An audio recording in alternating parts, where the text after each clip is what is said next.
The air aboard the Imperator's Mercy smelled of polished metal, sterilized ambition, and fear that hadn't yet realized it was fear. The corridors hummed with a precision only machines could love. To the Galactic Empire, it was the jewel of their fleet, a fortress of light and order. To the human sitting quietly in the interrogation chamber, it looked a lot like a coffin lined with good taste. General Evelyn Ross sat with her hands folded neatly on the table, posture perfect, expression serene. She looked more like a professor than a soldier. Dark hair in a tidy knot, pale blue eyes unblinking, a faint scar tracing the edge of her jaw like punctuation to an unfinished sentence. The Empire's guards whispered about her, about what kind of creature smiled when captured. The truth was simpler. Evelyn Ross smiled at everything. It was her favorite weapon. Across from her, Admiral Exwarar's carapace shimmered with violet irritation. Insectoid mandibles clicked in what humans might call smugness. "You are the highest-ranking officer captured alive," he said.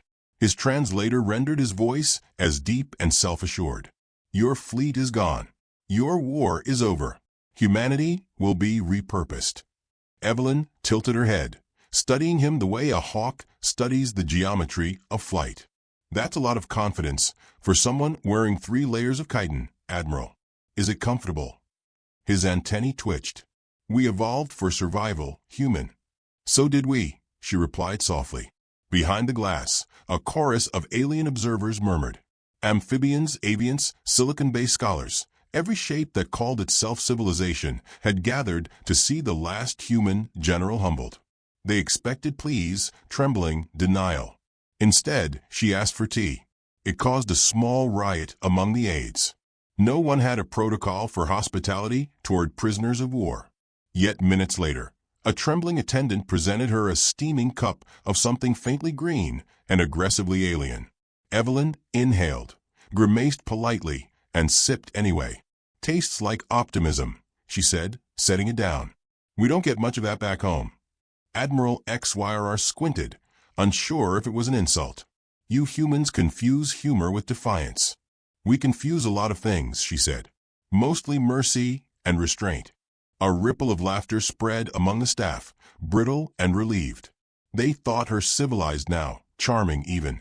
No one noticed the way her thumb traced the table's edge, counting vibrations in the ship's reactor rhythm. To them, she was a curiosity. To her, they were coordinates. Dr. Selane, the amphibian psychologist, entered the room with gliding grace. Her moist skin reflected the lights like wet glass. "Human aggression is fascinating," she crooned. "Your species destroyed itself twice before uniting. Do you ever tire of violence?" Evelyn's lips curved. "Of course. That's why we got so good at it." Selane's throat sac deflated audibly. "That's not funny. It wasn't meant to be." The Admiral slammed his claw on the table. "You will answer questions, General. How many fleets remain? Where is your command hub?" Evelyn's gaze flicked toward the one-way glass, as if seeing straight through it. "You think humanity has hubs, fleets, and command? That's cute. We're not bees, Admiral. We improvise." Something in her tone, light, conversational, almost kind, made the room go still. Even the hum of the ship seemed to dim. For a moment, everyone understood that the calm wasn't peace. It was patience. The Admiral forced a hiss of confidence. "Your home world is surrounded. We will civilize Earth." Evelyn took another sip of alien tea and grimaced again. "Good luck with that. We've been trying for centuries." The guards at the door exchanged glances, the universal body language of beings beginning to doubt their orders. XYRR ignored them. "You will cooperate or you will be modified." "Modified," she repeated, rolling the word in her mouth like a grain of sand. "That's what you call execution." He leaned close. "That's what we call mercy." She smiled, a small, tired, utterly human smile. "Then I suppose it's contagious." The lights flickered once, twice. A faint pulse ran through the floor. Evelyn's eyes flicked toward the corner panel, tracking it like a heartbeat. She seemed amused. Selane frowned. "What is she doing?" Evelyn set the teacup down, aligning its handle precisely with the table's edge. I'm listening, she said. Listening to what? Your engines. They're out of sync. XYRR rose abruptly. How could you possibly know? You built your propulsion arrays symmetrically, she interrupted gently. It's efficient but predictable. Humans learned long ago that symmetry is a weakness. You'd know that if you'd ever fought us up close. The room froze. How many have you killed? A young reptilian lieutenant blurted. His voice cracked in spite of the translator. Evelyn considered. 700 confirmed. The aliens recoiled. The number wasn't just high, it was obscene. Entire campaigns hadn't cost the Empire that many. And that, she continued softly, was before coffee. XYRR's antennae stiffened. Boasting will not save you. I'm not boasting, she said. Just giving you context. Silence pooled between them. Beyond the walls, faint alarms whispered through the ship. No one dared to check them. Evelyn's gaze softened, almost sympathetic. You think you've captured a human general, she said. But you didn't. You captured an opportunity to learn what happens when you forget who we are. Seelane swallowed hard, voice quivering. And who are you, General Ross? She stood, slowly, every movement deliberate, graceful, measured. The guards flinched, though she hadn't yet done anything. The hum beneath their feet deepened, the faint tremor of power redirecting. I'm the polite version, she said. Every eye fixed on her, waiting for the punchline. But there wasn't one. Just the soft, rhythmic tap of her fingers against the steel table. 3 beats, pause, 2 beats, the kind of signal only a Terran operative would recognize. The ship's intercom crackled. Static. Then a distorted human voice broke through the Imperial encryption, clear and calm. Signal received. Operation Lazarus initiated. The Admiral's mandibles gaped. What did you do? Evelyn smiled and finally finished her tea. Oh, Admiral, she murmured, her tone gentle as a lullaby. I told you. I was just listening. The cup clinked as she set it down. Somewhere deep in the ship, the engines roared to life, not theirs anymore. And for the first time since the Empire learned the word human, the stars themselves seemed to hold their breath. The conference chamber aboard the Imperator's Mercy gleamed like the inside of a gemstone, cold light bouncing from crystalline walls, no trace of warmth or dust. Admiral XYR sat at the head of the table, mandibles grinding in restrained fury, while General Evelyn Ross lounged opposite him like a woman waiting for a flight that was running late.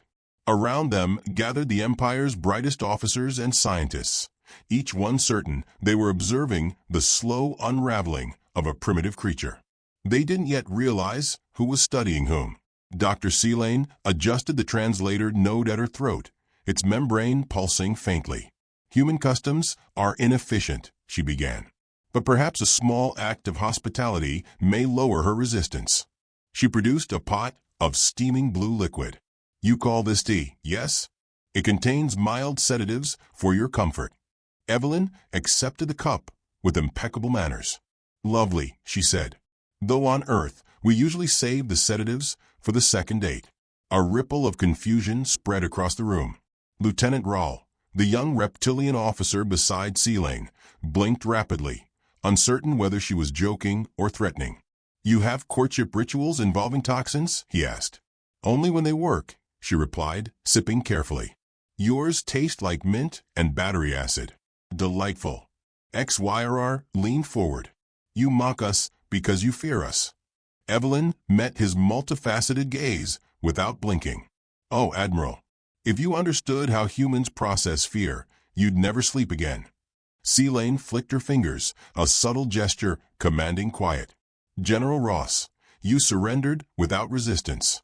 That suggests calculation, not desperation. Tell me why. Evelyn swirled the tea, watching the ripple settle. Because sometimes the fastest way into an empire is through its hospitality wing. A few officers laughed nervously. They thought she was being clever for her own amusement.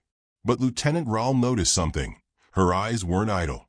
Every reflection in the polished walls, every mirrored datapad, she was cataloging.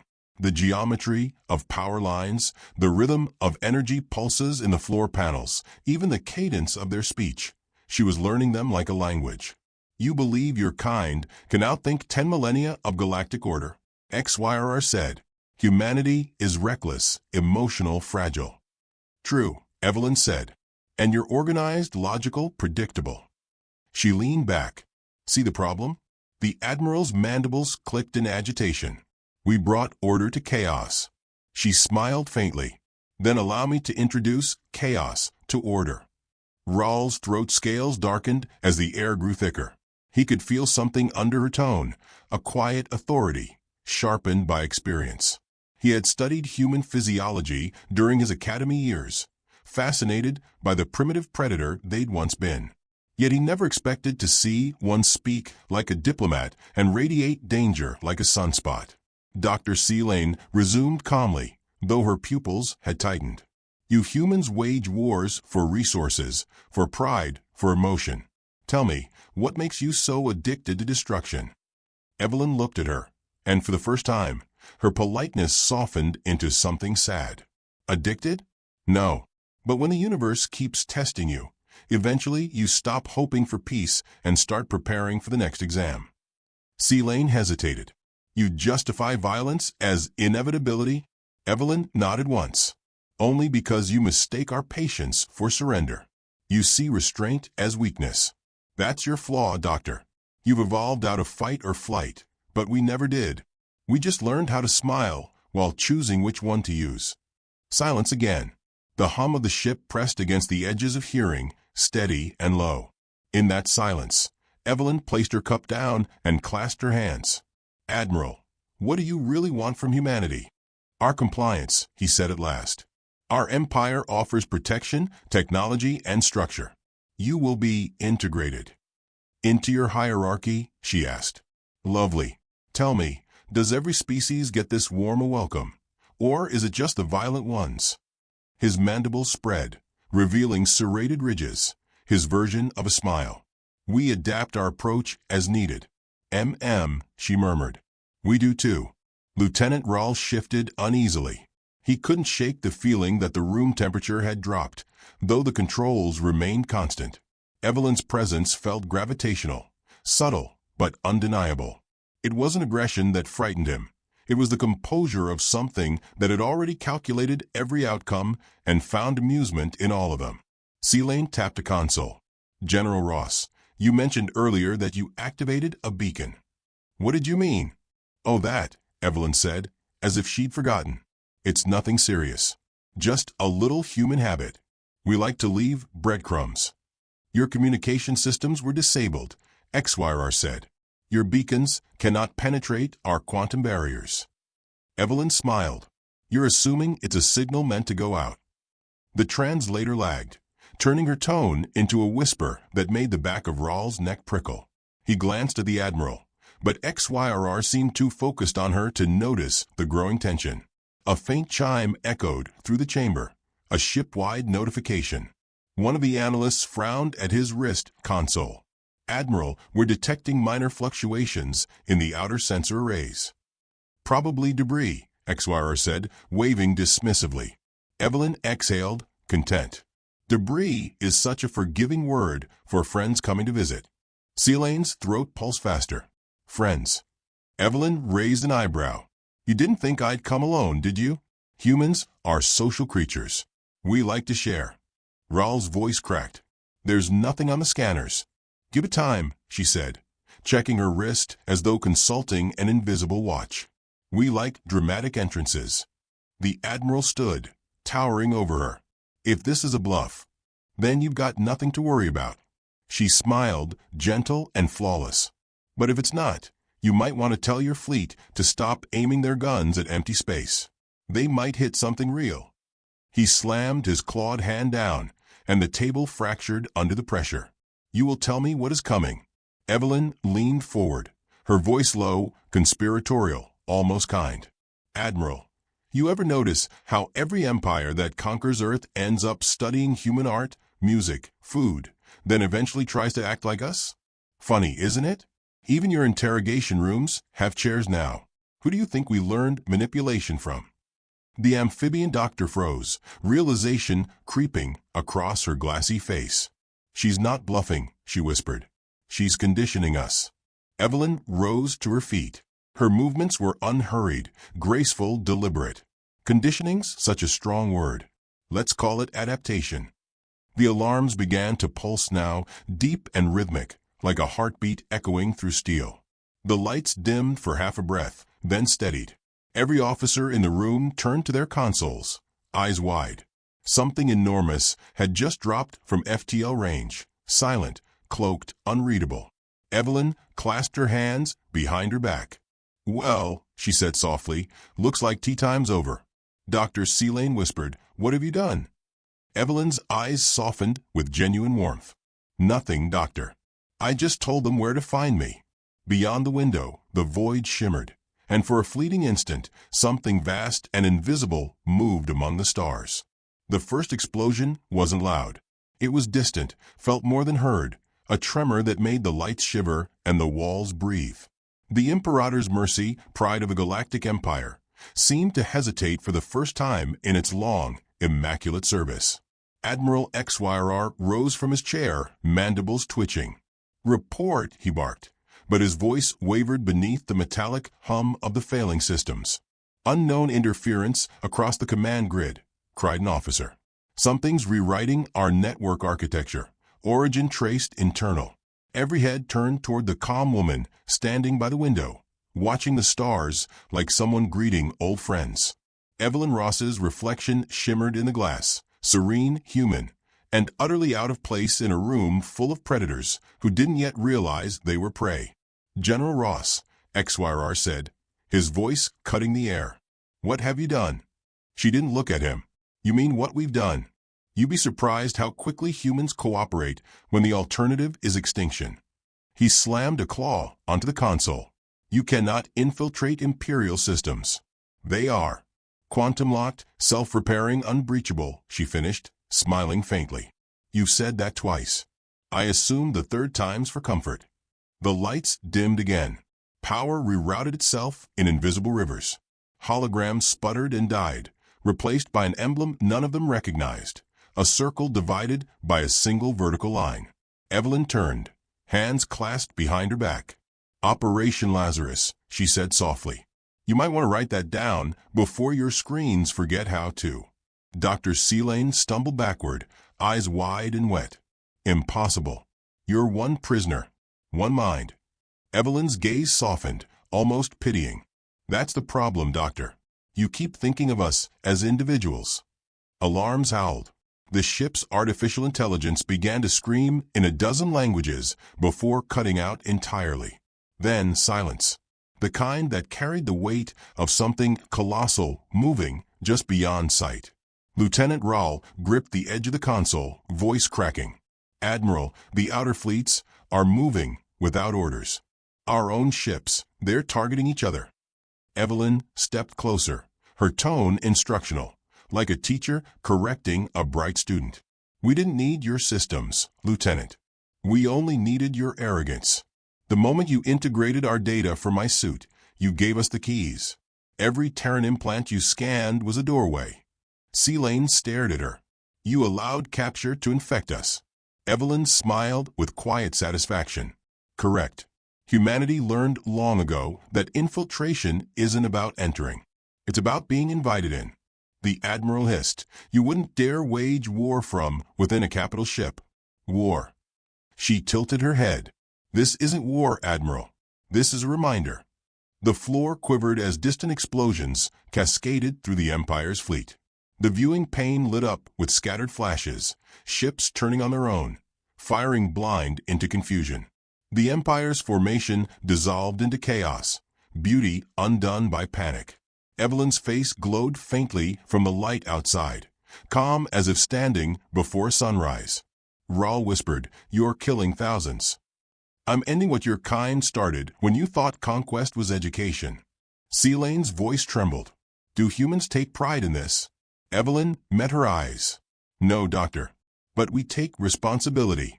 XYR lunged toward her, claws extended, but before he could reach her, the gravity field shifted. He slammed into the ceiling and dropped like a broken insect. Evelyn didn't move a muscle. "I warned you about symmetry," she said. Your gravity regulators are beautiful but fragile. The young lieutenant rushed to help the admiral, but Evelyn's voice stopped him mid-motion. Don't. He'll live. I only needed him quiet. Her tone wasn't cruel, it was factual, like reciting weather conditions. She turned toward the command table and rested her hand on its edge. Do you know what the first lesson of Human Command School is? Celane's throat sac pulsed. Enlighten us. That victory doesn't come from strength, she said. It comes from confusion, from convincing your enemy to fight themselves. Everything else is cleanup. Outside, the Imperator's Mercy unleashed its weapons against its own fleet. Blue plasma arced across the void, slicing through sister ships like ribbons of light. Through the chaos, Terran strike craft appeared, sleek and silent, their hulls black as absence. Evelyn's voice dropped to a whisper. You should have left us on Earth. We were content with our little wars and stupid dreams. But you dragged us into your empire, and now we have to show you why evolution gave us nightmares. The doctor took a trembling step forward. And what are you, General? A monster. Evelyn turned to her with an expression too gentle to be anything but human. No, Doctor. I'm the result of what monsters make. The deck vibrated violently as the ship's AI came back online, but now it spoke in a human accent. Command override acknowledged. Good evening, General Ross. XYRR, bruised but breathing, forced his head up. You've doomed us all. Evelyn crouched beside him, her voice quiet and measured. Not all. Just the ones who didn't listen. Your species will burn for this, he rasped. Her smile was sad. We already have. You just didn't notice. Another explosion rocked the hull. Rahl shouted over the roar, the fleet's collapsing. They're fleeing. Let them, she said softly. Fear is an excellent teacher. The viewport filled with light as a Terran warship decloaked, a leviathan of matte black armor, its surface etched with words in dead languages.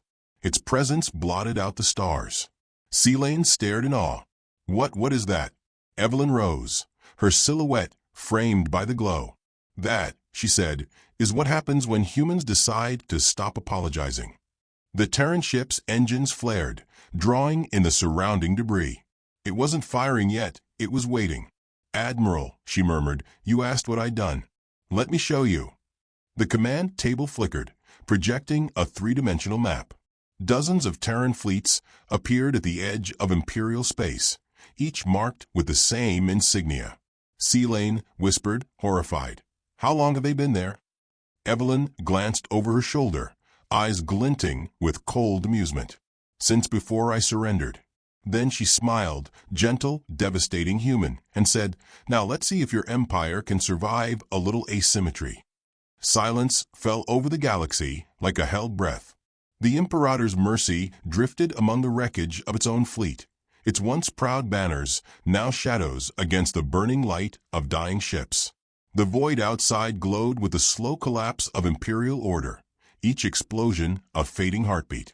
Inside the command deck, the air tasted of ozone and disbelief. Admiral XYR dragged himself upright, one shattered limb clutched to his chest. You don't understand what you've unleashed, he rasped. His voice cracked, stripped of arrogance. There are billions of us. You cannot fight an empire. Evelyn Ross stood in the center of the chaos, backlit by the glow of distant fire. Her black combat suit reflected nothing. It seemed to swallow the light. Admiral, she said gently, empires are just collections of decisions. Break the right ones, and the rest fall apart on their own. The ship groaned as power fluctuated again. Across the glass viewport, Terran ships emerged like silhouettes from a storm, sleek, silent, deliberate. They did not announce themselves with sirens or banners. They simply arrived, every line of their hulls designed for function, not fear. The Empire had seen countless wars, but never an enemy that came without a roar. Dr. Celane pressed a trembling hand to the console, her amphibian eyes wide. They're not transmitting demands or requests. No identification, no warning. They're just waiting. Evelyn's voice softened. That's how humans say hello. Lieutenant Rahl swallowed hard, his scales dull with terror. You can't mean to destroy us all. Evelyn turned toward him. No, Lieutenant. I mean to end the idea that you can enslave curiosity and call it peace. The fleet outside shifted formation with terrifying precision, thousands of ships moving as one organism. In the silence, faint music began to hum through the comm channels, slow, mournful piano, echoing through static. None of the aliens recognized it, but it made something ancient stir inside them. What is that sound? Selene whispered. Beethoven, Evelyn said. We like to bring art to our wars. Reminds us what we're trying not to lose. XYRR slumped against the wall, his mandibles twitching. You call this art? This slaughter? She regarded him with a faint, weary sadness. You call it empire. Outside, the Terran Leviathan positioned itself broadside to the Imperator's mercy. The space between them shimmered as the human flagship's rail mass batteries charged. No noise, no countdown, just gathering light. Selene stepped forward, voice trembling. General Ross, please. There are civilians on the outer colonies, scientists, children. Evelyn looked at her, and for the first time, compassion flickered beneath the iron. We never target the innocent. But your empire hides behind them. You made them shields. That's not mercy, Doctor. That's cowardice. The lights dimmed completely. The stars outside were the only illumination now, burning steady and bright. Raul's voice broke through the dark. If we surrender, will you stop? Evelyn exhaled slowly, and in that breath was something that didn't belong in a conqueror's chest: sorrow. It's too late for surrender, she said. All I can offer you is understanding. What understanding? Selene asked, desperate. That the monsters you feared in the dark were never aliens. They were us. We just learned to live with what we are. Her wrist display pulsed faintly. She lifted it, scanning the synchronized pattern across the fleet. Lazarus command, synchronize. Through the viewport, the human ships brightened like a constellation waking. Then light. Not the flash of destruction, but a curtain of energy sweeping outward, precise and deliberate. The Imperial networks went dark. No more communications, no more hierarchy. It was not annihilation, it was disconnection. The Empire's mind was gone. Evelyn lowered her hand. We're not here to exterminate you, she said. We're here to give you what humanity learned the hard way: independence through isolation. XYRR stared at her, aghast. You cut us off from our own worlds. She nodded once. Now you'll have to talk to each other without orders. Selene whispered, You've dismantled the Empire. Not dismantled, Evelyn replied. Reset. The Admiral's breathing grew ragged. You call this peace? No, she said quietly. I call it balance. For a long moment, no one spoke. The stars outside glimmered against the silence, serene as witnesses. One by one, the Terran ships began to withdraw, vanishing into warp corridors that folded space like the turning of pages. No conquest, no occupation, just absence, leaving ruin behind like punctuation. Raul slumped into his chair, his claws trembling. Why walk away? Evelyn's gaze remained on the window. Because we don't need thrones. Just lessons. He looked up at her. And what lesson did we just learn? Her expression softened. That kindness doesn't mean harmless. And patience doesn't mean weakness. Selene's throat pulsed again, voiced barely a whisper. You could have destroyed us. Evelyn nodded. Yes. That's why you should remember who didn't. The ship began to drift again, the artificial gravity slowly stabilizing. The wreckage outside moved like constellations, rearranging themselves into something new. Then, faintly, across every remaining Imperial channel, a final Terran transmission appeared. It was Evelyn's voice, calm and unhurried. To the Galactic Council. This wasn't a war. It was a warning. Handle with care. Contents: humanity. Raul turned to her in disbelief. You sent that across every system? She smiled just barely. We wanted to make sure they got the message. Behind her, the human flagship turned away, its thrusters glowing like the last ember of a dying sun. Selene stepped closer, eyes glistening. General Ross, what happens now? Evelyn looked at the stars, The same stars that had once terrified her ancestors and inspired them in equal measure. "Now," she said softly, "you decide what kind of beings you'll be when no one's watching." XYR forced himself upright, bitterness mixing with awe. "You think mercy will save you from vengeance?" Evelyn's eyes met his. "No, Admiral. Mercy is the vengeance." A hush fell again. The Imperator's mercy floated in the void, powerless yet alive. Somewhere deep inside the ship, a child of some alien crewman began to cry. Evelyn's gaze softened as the sound carried through the vents. "That," she whispered, "is the sound of a future." She turned toward the exit, the automatic doors parting in reverent silence. The others watched her go, too stunned to move, the echo of her boots fading like the memory of a storm. Outside, the last Terran vessel slipped into the folds of hyperspace, leaving only wreckage and stillness behind. For a moment, the cosmos seemed to pause, as if the universe itself waited to see what the Empire would do next. And then, just before the darkness reclaimed the stars, Evelyn's voice whispered through the ship's intercom one final time, soft, almost amused, and infinitely human. "Next time," she said, "try asking nicely.